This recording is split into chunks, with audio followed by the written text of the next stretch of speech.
This is LBC. Call Clegg. Deputy Prime Minister Nick Clegg takes your calls with Nick Ferrari at breakfast. 0845 6060 973. Tweet at LBC. Text 84850. Leading Britain's conversation. This is Call Clegg on LBC. It's 9 o'clock on Thursday, the 13th of March. Time for another edition of Call Clegg with me, Nick Clegg, here on LBC. So I'm taking your questions for the next half hour or so.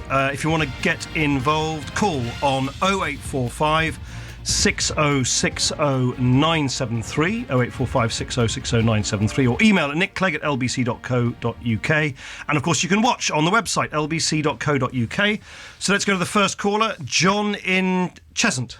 Hi, thanks for taking my call. Hi. I'd just first like to explain that I used to be a low income. Now I'm on a higher income. Right. And, what I've realised is now that I'm on a high income, I can afford to pay accountants and be advised. And I actually pay less tax now that I earn more money than I did before.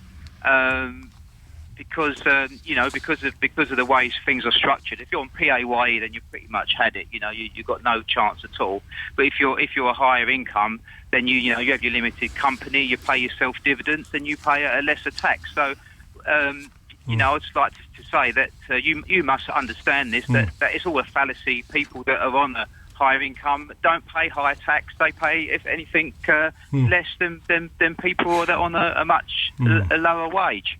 Well, John, firstly, I think it's great, actually, and quite refreshing that you're ringing up and saying, I'm not sure if I'm paying as much tax as I should, and I genuinely mean that, joking aside, because we do need a fair tax system where the broadest shoulders bear the biggest burden. And look, I'm not going to embarrass you by prying into exactly your tax arrangements and how you structure your company and so on and so forth, because there's a lot of devil in the detail. What I would say to you is that in terms of the big changes in the tax system that we've introduced since I've been in government, we've done two things. Firstly, the very richest pay more in tax and all the rest of it. In fact, in every year of this coalition government, and they did under 13 years of Labour. And I only make that point, it's a political point, but I make it because I constantly hear from Labour saying, you're letting the rich off the hook. It's completely just simply not true. In fact, the top rate of tax for the very richest under Labour was 40p. For us, it's 45p. The point you made yesterday, Prime Minister's question. So and that's just a fact. That's we can have the argy-bargy, but that is a fact that the richest are paying more. They did seem to go quiet when you said that, I have to say. But they don't facts don't get in the way of some of the allegations in politics. But the second thing, and this is the thing that I care about the most, John, is that because of me, because of the Liberal Democrats, we've introduced the biggest change in the personal income tax system in a generation by taking, which we will succeed finally in doing next month, close to 3 million people on low pay out of paying any income tax altogether. Close to 3 million people, and giving over 24 million basic rate taxpayers up to £700 off their income tax bill by raising the point at which you start paying income tax to £10,000. That's a really look, I'm very excited about it because I've slapped it on the front page of our manifesto, and it's gone from the Lib Dem manifesto into people's pay packets. But that is a really fair thing to do, and I'd like to go further. I've been very open that that's what I'd like to see in next week's budget. I want to see a further, what I've called a workers' bonus, bring the allowance up to £10,500. That's another £100 off the income tax bill for millions of people in this country. And I think that should remain our priority for precisely the reason that you say, John, is that people on lower and middle income should keep more of the money that they earn. Quick response from you, John. No, that's not what I said. You completely told a fibber there. Oh. What I was saying is people that earn a lot of money don't pay tax because it's all written by the corporations. We know you're not in charge. I know you try to do a very good job, but the banks are in charge. They don't pay tax. The corporations don't pay any tax. They pay very, very minimal amount of tax. And when I go to the next stage, I'll go and open up a limited company in Ireland and then pay 12% tax. Right, sorry. Then we misunderstood each other. I thought we were agreeing with each other, but we're not. But look, forgive me. I wasn't trying to besmirch you by suggesting you agree with me. But look on that, John. You raise a very good point about how do you? Because I was talking about individual income tax, which applies to individuals. You're talking about how do we tax corporations and companies, and the basic approach we've taken again, I accept it gets very complicated in detail, is to bring down the headline rate of corporation tax to amongst the lowest anywhere in the developed world, but to really aggressively close a lot of the loopholes, which you're right, have allowed companies, particularly companies working in lots of different tax jurisdictions, to basically game the system. And that, you may remember some time ago we had this big summit which we chaired, the UK, the G8, where we said, look, we've got to have greater transparency across the world about, so you know who owns which company, so you can tax it properly. I totally accept, John, that's a work in progress, but the approach has got to be bear down on the loopholes, keep the headline rates down. All right, John, thank you. Just while we talked about yesterday when you were at Prime Minister's question, Harriet Harman, the Deputy Leader of the Labour Party, asked whether you and your party are for or against the spare room subsidy or the bedroom tax. What is the Lib Dems' position on that? So our party's position is to change it and to make changes such that people who really can't move, really can't move and show that they can't move, are treated differently. But what the party has never ducked, which was the point I was making to Harriet Harman, is you can't duck the fundamental problem, which is you've got 1.7 million people on the housing waiting list, you've got 1.5 million bedrooms which are not being used, and taxpayers are spending a lot of money through the housing benefit system to basically keep those, I mean, it's a slightly sort of disingenuous way of putting it, but to keep those bedrooms unused while a lot of people need more space. And, I think this issue of overcrowding is the bit that Labour never talk about, that they bequeath to us a system where you've had children in overcrowded properties in the social rented sector where they've got no place to do their homework, no place to sort of call their own. That's bad, and that's what we're trying to sort out. And as I said to Harriet Harman, the irony is that actually Labour presided over precisely this change in the private rented sector, but they seem reluctant to say to someone who's a neighbour of someone in the private rented sector who's in the social rented sector that the same rule should apply. But look, my party has said quite clearly, and by the way, as I have had it in government, how you apply this, how you make sure that there's exceptional treatment for the hard cases is a legitimate area of debate, and that's why we've tripled, and I've insisted on this in government, we've tripled what's called the discretionary housing payments, basically a pot of money made available to local authorities so that they can, if they judge that some family or some household just can't cope with this change, that they can help them. So it's all about transition. Okay. It's all about dealing with the hard cases. So in essence, the principle works. It's the implementation or execution. Absolutely. I don't think anyone disputes the principle that you've got to make sure that But everyone, I think, accepts that there's a perfectly legitimate debate, an ongoing debate about how you implement it, how you deal with the hard cases. Our approach in government has been to basically provide hard cash for hard cases. OK, let's move on to other calls if we can. Karen in Jersey. Hello, Karen. Good morning. I'd like a right of reply, by the way, because I don't want to get cut off this time. I'll make sure of that. Thank you very much, Mr. Ferrari. Thank you very much, Karen. You go ahead with your question to the Deputy Prime Minister. My question to you, Mr. Clegg, is you're always saying that 3 million jobs in the country depend on EU trade.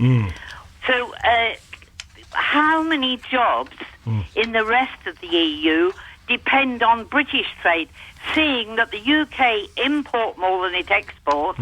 So how many jobs in the rest of the EU would be lost? I haven't got the figure for you, Karen. I'm sure there are some, but how can I put this? My starting point always, you wouldn't be surprised to hear me say this, is what's good for Britain.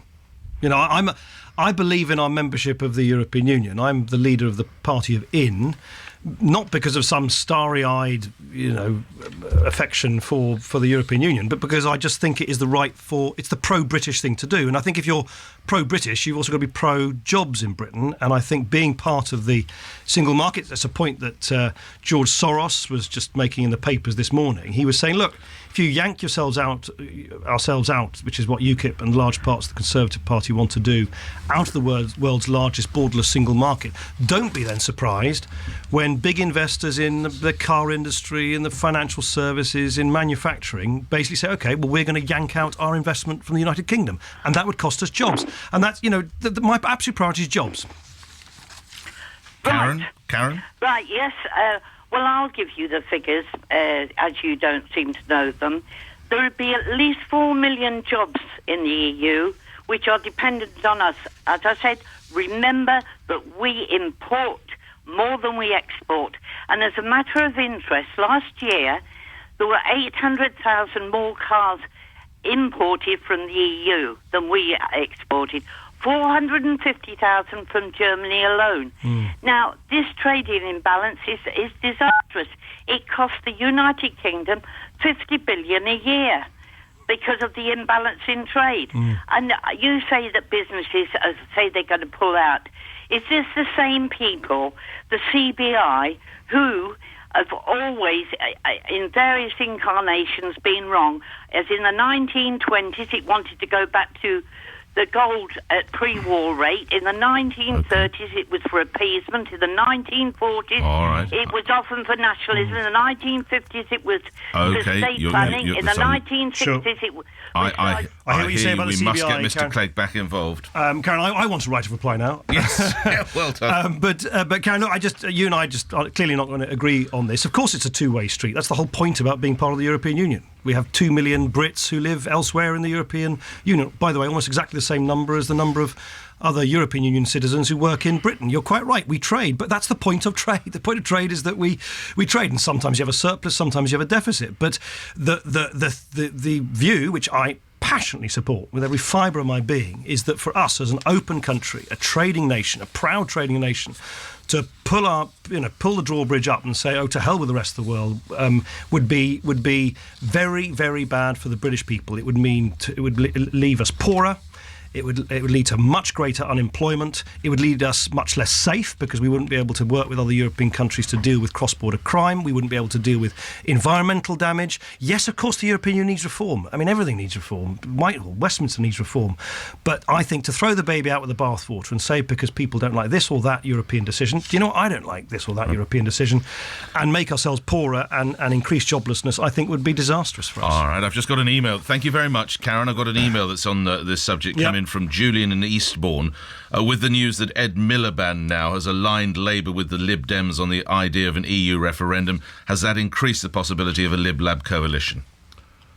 I don't think it's got any bearing on that. I mean, my position has been very clear but you can agree or disagree with it. Plenty of people who disagree with it, of course, but it's been consistent. That's the one thing you can... By the way, it's the one thing you can say about the Lib Dems and UKIP, which is one of the reasons I'm looking forward to debating Nigel Farage. Less than 2 weeks to go to that. Very exciting. But because, we might trenchantly disagree with each other, but I think we both acknowledge that at least we are, unlike the Conservative and Labour parties, being consistent over a long period of time. I've said the same... Was that inconsistency by Ed Miliband earlier this week? Well, no, all I'm saying is that if you look, the Conservative Party has completely, total U-turn over the last few months because we actually legislated together, David Cameron, myself, the Conservatives and the Liberal Democrats, no government's done this before, to give a legal guarantee of the circumstances in which a referendum would happen, right? That was the policy. And that, by the way, has been the Lib Dem policy for years and years and years. It's why we campaigned... Although many years ago, of course, you did want a referendum. No.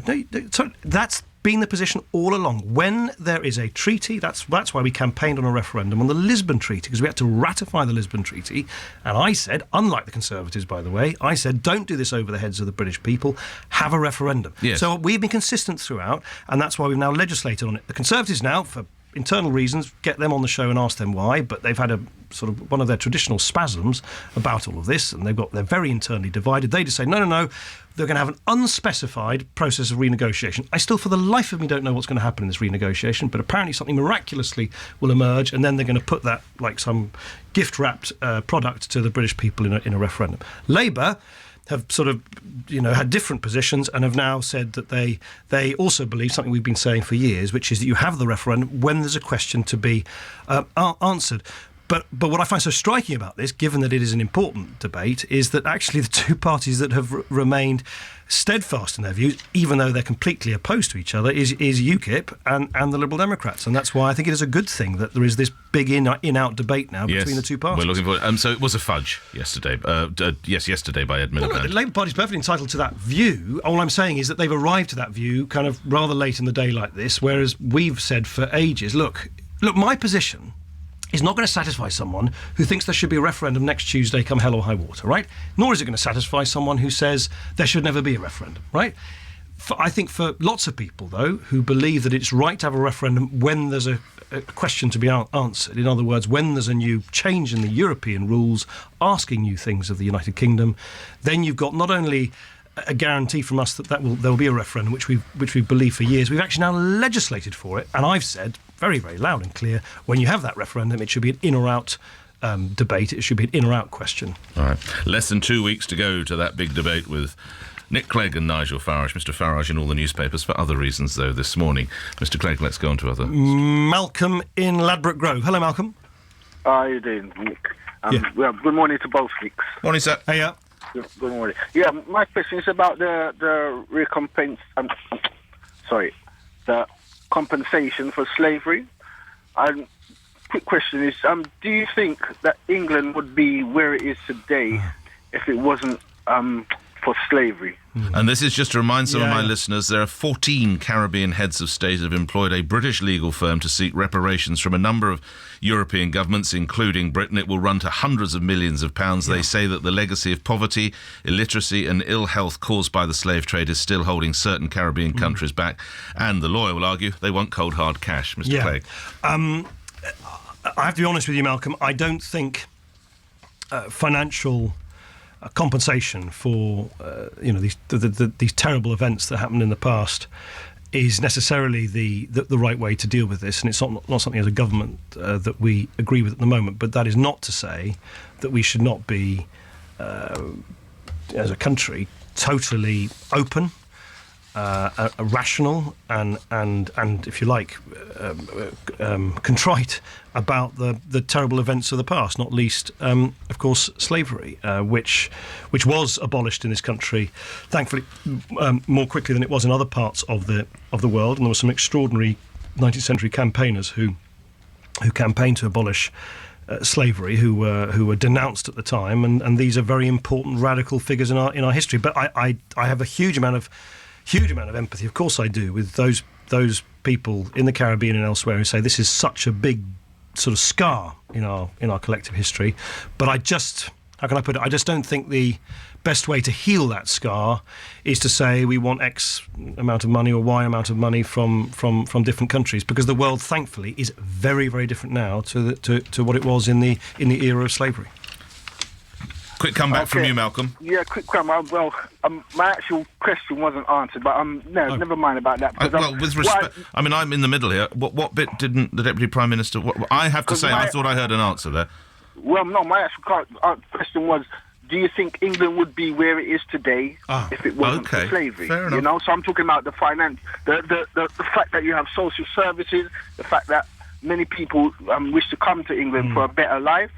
All of this was, as you know, was built on the backs of many slaves, not just black slaves. There was Irish slaves as well, Sure. Like I said, I'm a student of history, so my whole thing, just quickly, because obviously I know you're short for time, my whole thing is that I think England has a moral obligation, to do this. The fact is, there's the former colonial countries, most of them are in a bad state at the moment, and this is after, as you know, there's been restrictions from the IMF, and other organisations. So I guess what I would say to you is, I think you, by the sounds of it, probably would disagree. Is there are ways in which we give help as a world to countries in the Caribbean and elsewhere who need help from the rest of the world to rebuild their economy, to strengthen their economy, to give people decent public services, to create to create jobs. You talked about the IMF. That's one way in which we do it.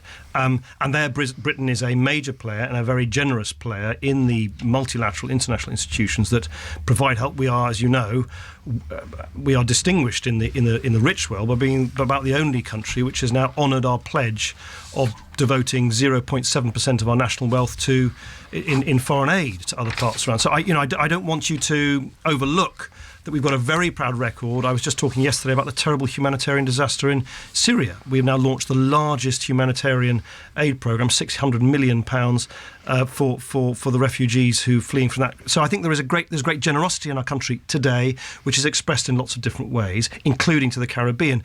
What you're quite right, however, saying is we shouldn't airbrush out of our history at all the role that slavery played, the role it played in the colonial economy, the exploitative economy at the time. And of course, we can all look back with horror across the generations that slavery occurred at all. All of that, I'm not denying that at all. I'm just saying I think in this day and age, where thankfully things have changed dramatically, the way we help each other is through different means. We move on to other questions, Mr. Clegg. Sue in Welling. Hello, Sue. Hello. Good morning to you both. Morning. I just wanted to ask you, Mr. Clegg, following the very sad death of Bob Crow this week, what you saw was the future for unions. What do I see the future of unions? I mean, Sue, I've never met. Did you know Bob Crow or? Not personally, no. I would have liked to have done. Yeah. Well, I know he would have been well known to Nick Ferrari and LBC listeners. Yes, I didn't know him personally, but and agree or disagree with him, and I disagree with a fair amount of what he said. He had such passion clearly in everything that he said, and he had such commitment to the views he held, and also to his job in representing his union members. And I think that's why I very much want to add my voice to all those who've expressed their sympathy, condolences to his family and friends. On trade unions generally, look, I just think that trade unions still have a long way to go to fit, if you like, into the way in which our modern society and modern economy runs. I'm a huge supporter of trade unions in their job, in representing the interests of their members, in making sure that there are decent working standards, that people are treated fairly. I think that's incredibly important, and I never indulge in sort of union bashing where I think they're doing the right thing to stand up for working men and women up and down the country. It's a fine tradition which we should preserve. My problem I've got is where basically the Trade Union Party and the Labour Party think that they've got some exceptional right, unlike any other organised group in society, to basically run a political party. And despite all these recent cosmetic changes from Ed Miliband, still I think 50% of all the votes in Labour Party conferences are basically in the bag and run by the trade unions. That can't be right. So I would draw a big distinction between the role of trade unions in the workplace and the role of trade unions in the political workplace. And I just think they should kind of, how can I put it, withdraw more from the latter and focus on the former. So, let me say, Boris Johnson said the following. He, Bob Crow, played a big part in the success of the Tube. He shared my goal to make transport in London an even greater success. What do you think the role of unions needs to be with the passing then of a giant of the unions like Mr. Crow? Well, generally, I agreed with a great deal that Bob Crow said and done, and I don't feel that you've got to start somewhere. I mean, the way that the pay has been eroded and how so many people can't keep their family because their pay is so poor, that we've got to start somewhere, and by him and his union keeping up one part of the workforce into a reasonable working pay standard, then it would have continued to help everybody to keep their standards rising. So I will leave it there, and as I say, because it is so fresh, obviously we know Mr. Crow was a giant figure in this city, so there will be family and friends listening. If he was half the sort of dad or friend as he was union leader, my goodness, they'll have lost a force. So let's reflect on that. Thank you. Back to you, Mr. Clegg, for other questions, if we could. Patrick in Pimlico. Hello, Patrick. Oh, good morning, Mr. Clegg. Morning. My question to you, if I may, sir, is about your support for up to £1 billion worth of aid for Ukraine. I'd just like to mention very quickly 3 points that I've come across, two from LBC. The first is that a few weeks ago, in the midst of the fighting, LBC interviewed the owner of a radio station in Ukraine, and he said that terrible atrocities were being committed by both sides of the argument out there. Point number one. Point number two, a couple of weeks ago in the Times newspaper, an authoritative report said that the designate Prime Minister of Ukraine was suggesting that £40 billion had been stolen in the last 3 years by the deposed Prime Minister. I've got to move you to your question, yeah, of course. But the third thing is, because this is the worst thing of all. Okay. Nick Ferrari interviewed the chairman of the Ukrainian British Business Club a few weeks ago, and he said... Yep. And he said that the reason that the British people have got to give aid to the Ukraine is because they're Ukrainian billionaires living in London, spending the stolen money from the Ukrainian England. Now, how do you justify, Mr. Clegg, how do you justify taking £1 billion out of this economy and pushing it into an absolute cesspit? Patrick, I just don't recognise this suggestion that Britain is just chucking £1 billion at Ukraine. I think this came up last week. William Hague has announced a much, much smaller sum. About well, where is the money going? Patrick, sorry, you asked a long question. Can I just you did have a lot of time, Patrick. Mr. Clegg. What we will do, of course, and I think we're entirely unapologetic about this, is stand ready through the European Union, through the IMF, as major stakeholders in those organisations to provide help to the Ukraine at a time when it desperately needs help from the outside world, because it is being intimidated and put upon by its large Russian neighbour. Why is that in our interests? Well, Ukraine is not on the other side of the planet. This is in the heart of our own European backyard, and an impoverished, unstable Ukraine will undoubtedly, in my view, be bad for us. For us, it's not just altruism. It's not just some sort of esoteric belief that we should kind of help out. It's actually in our interest to make sure that Europe is stable, that people aren't moving, huge numbers of people aren't moving across the borders trying to find work elsewhere, to make sure that they've got work and got hope and have got prospects in their own country. We don't want this to have a knock-on effect to destabilise other parts of Central and Eastern Europe. That then starts creating uncertainty, or could do, around the nascent economic recovery in the rest of the Eurozone. We are umbilically linked to the rest of Europe, for the reasons actually I was discussing with a lady from Karen in Jersey earlier. So we have every reason to make sure that we can continue to trade, continue to export, without having political instability in our own European backyard impede all of that. So look, and by the way, I've got a slightly more simple reason. It just cannot be, in this day and age, when there are some basic rules of the game about how countries interact with each other and the application of international law, it cannot be that one country can barge into another country and basically just sort of occupy and annex great swathes of another country. Once you allow that to happen, then I think we set a very dangerous precedent. One sentence response, Patrick. Well, my sentence will be: everything you want to achieve in Ukraine, we need to achieve in this country. Think of the 6,000 crimes in the last so many years in London. It's not either or. I don't think, Patrick. All right, I hear what you say. You find more money then, Mr. Clegg. All right, we will take our respective positions. Patrick, thank you. Can I take to an email, please? Jackie in Manchester. Mr. Clegg, how do you justify spending £1 billion on your free school meals plan, which is in chaos? Now, this is the allegation, Mr. Clegg. You put your fingers in your ears when you were told that your free school meals policy was in chaos. You ignored Whitehall warnings. The plan was, quote, a dumb gimmick.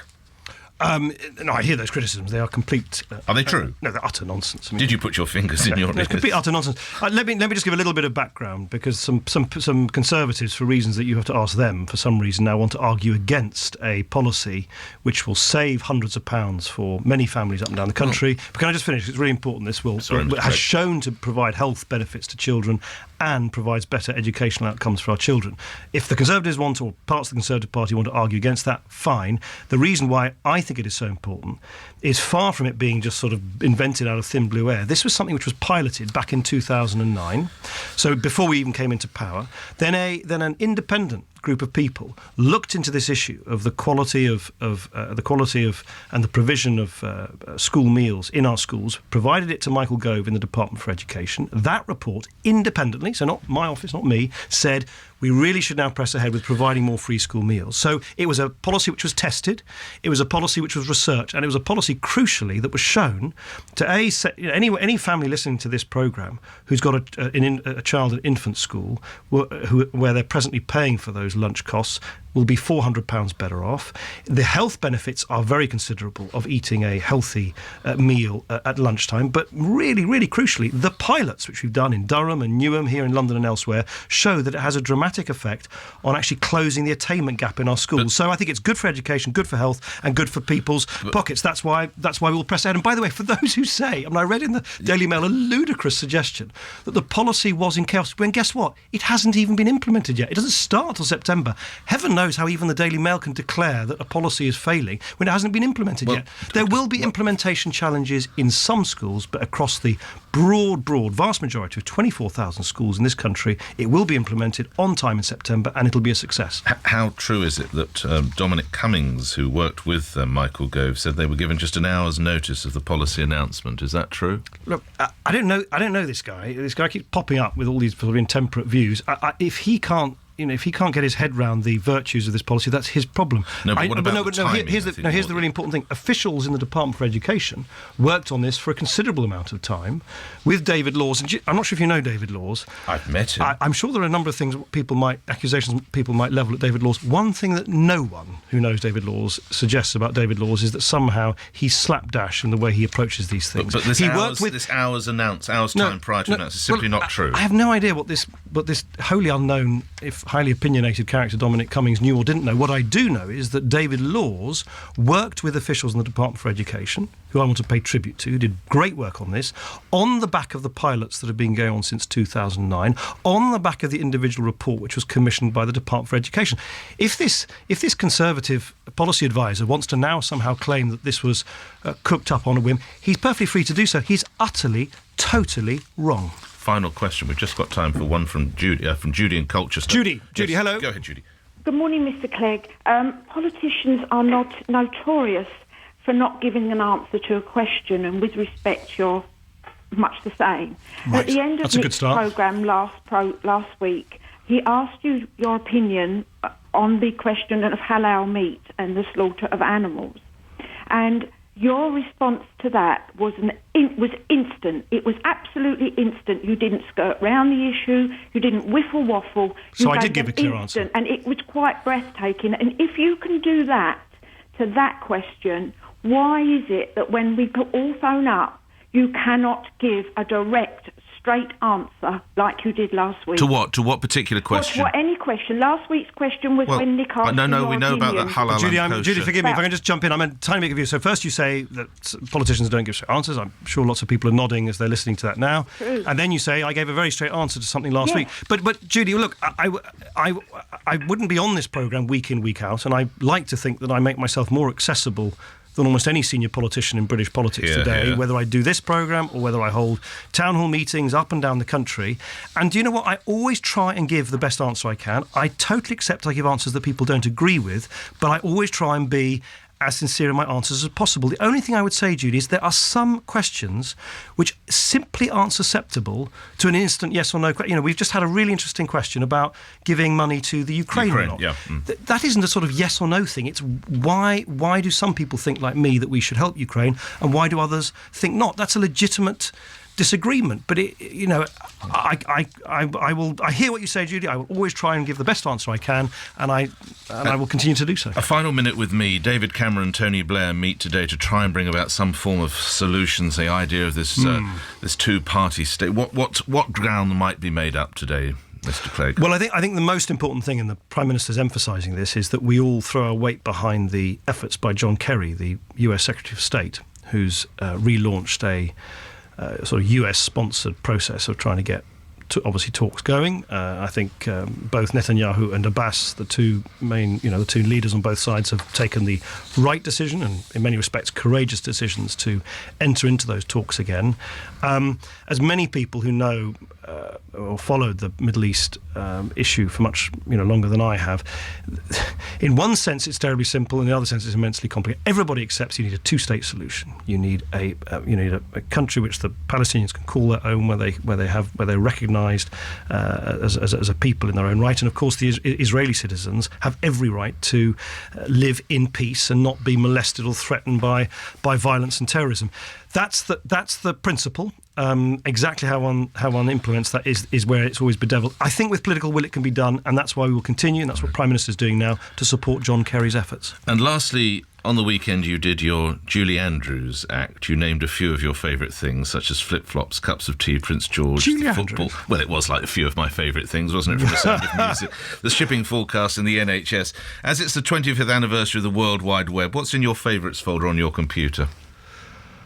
Oh, heavens. I don't know, actually. I mean, a whole bunch of things. At the moment, I'm spending almost every evening going onto the BBC Sport football gossip page with my 9-year-old, who wants to read at the end of every day what the gossip is on which footballer might be transferred where. So if to the mighty Arsenal, presumably. Well, that's obviously a big. He's also, of course, in deference to his mother, quite a Barcelona supporter as well. So that's probably the most used page on my pad right now. Thank you very much. Not at all. We look forward to the same time next week. Call Clegg with Deputy Prime Minister Nick Clegg here on LBC, where news is next. Good morning, I'm Lisa Aziz. Deputy Prime Minister Nick Clegg told LBC only the Liberal Democrats and UKIP have been consistent in their stance over Europe. It follows the announcement by Labour leader Ed Miliband yesterday that it was unlikely